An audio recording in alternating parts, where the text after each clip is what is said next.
பார்த்து கொண்டிருப்பது 24 நியூஸ் தமிழ். வணக்கம். 24 நியூஸ் தமிழ் செய்திகளுக்காக செய்தி வாசிப்பவர் வித்யா.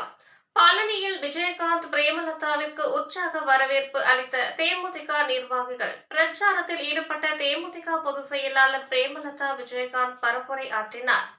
திண்டுக்கல் மாவட்டம் பழனியில் பேருந்து நிலையம் அருகே மயில் ரவுண்டானாவில் பிரச்சாரத்தில் ஈடுபட்ட தேமுதிக பொதுச் செயலாளர் பிரேமலதா விஜயகாந்த் வரக்கூடிய 2026 தேர்தலில் தேமுதிக அமோக வெற்றி பெற வேண்டும் என பொதுமக்களிடம் உரையாற்றினார். மேலும் மாவட்டம், ஒன்றியம், நகரம், பேரூர் கழக நிர்வாகிகள் ஏராளமானோர் கலந்து கொண்டனர். 24 நியூஸ் தமிழ் செய்திகளுக்காக திண்டுக்கல் மாவட்ட செய்தியாளர் கே ஆசிக் அலி.